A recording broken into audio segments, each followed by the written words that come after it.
Hello dear students, welcome to the online education of class 7 science. So dear students, in the previous class I was explaining you about the breathing rate.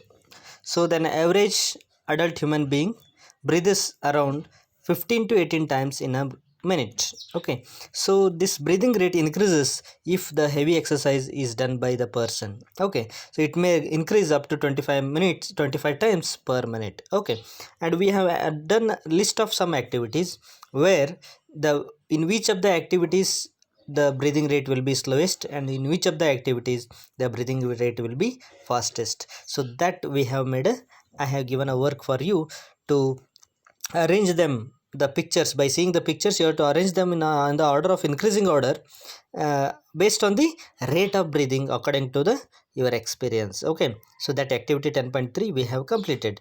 Okay, so now there is a question for you. Why we yawn when we are sleepy or drowsy? Okay, so just try to find an answer for this, and the answer for this question let me answer at the end of this lesson. Okay, yes, now let's go for the next concept, that is today's class. Let us discuss about that. That is, how do we breathe? Okay, so already we discussed about the breathing.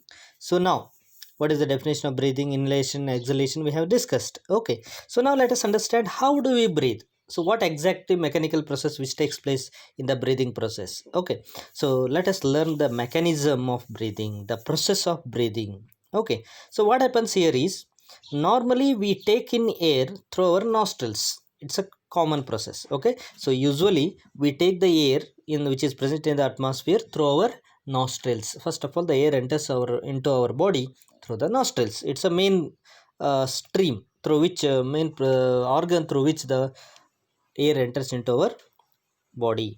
So when we inhale the air, it passes through the our nostrils and into the nasal cavity. So whenever we inhale the air through our nostrils, at that time it passes through our nostrils. Through the nostrils it will enter into that. Then finally it passes into the reaches the nasal cavity. See, inside the nose we have a, after the nostrils, when we enter air enters the nostrils, it enters the nasal cavity. Okay, so from this nasal cavity the air reaches our lungs. From the nasal cavity the air reaches our lungs directly. Okay, so through the windpipe, through the windpipe the air reaches from nasal cavity to the lungs. Okay, so now the lungs are present in the chest cavity. So where are the lungs present? They are present in the chest cavity. So in the right side and left side the lungs are present in the chest cavity. Okay, so you can see the, by seeing the figure 10.4 you will understand that. Okay, so this cavity is, no, see, one thing you have to remember, the lungs are present in the chest cavity. See, what is that cavity? Cavity is nothing but it is something which covers, we call it as a cavity. Okay, so the cavity is surrounded by ribs on the side. See, this chest cavity. Okay, inside the chest cavity lungs are present. So this cavity is surrounded by, again, what? There is one protection, that is what? Ribs.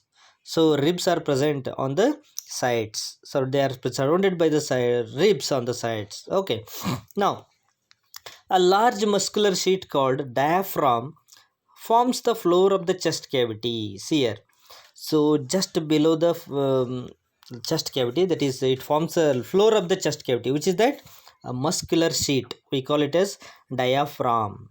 Okay, so diaphragm, so that also you can observe in the figure 10.4. So breathing involves the movement of diaphragm and the rib cage. So when you are breathing, when you breathe in and when you breathe out, the movement, it involves the movement of the diaphragm, that what I quoted now, and rib cage. So both the diaphragm and rib cage, they show the movement, so during the breathing in and breathing out processes. Okay, so how it happens, let me explain now. Yes, during inhalation, so when you are taking the air inside, that we call it as a inhalation. Okay, so during inhalation what happens here, the ribs move up, the ribs move up and onwards, outwards.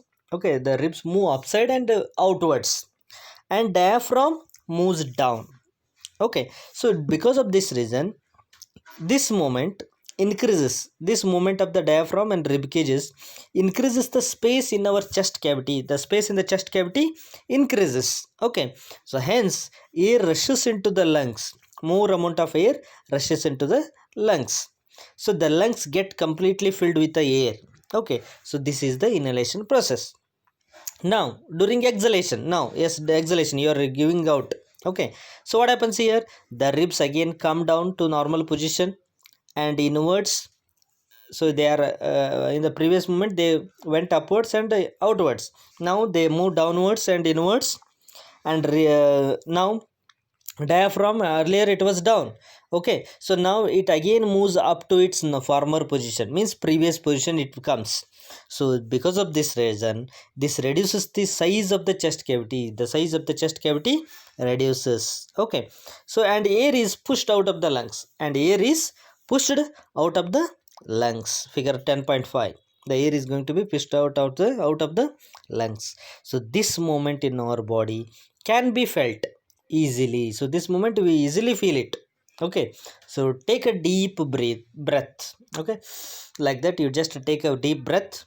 Keep your palm on the abdomen. Just keep your palm of your hand on the abdomen, on the stomach. Okay, abdomen part. So you can feel the movement of the chest cavity, abdomen. That is nothing but what?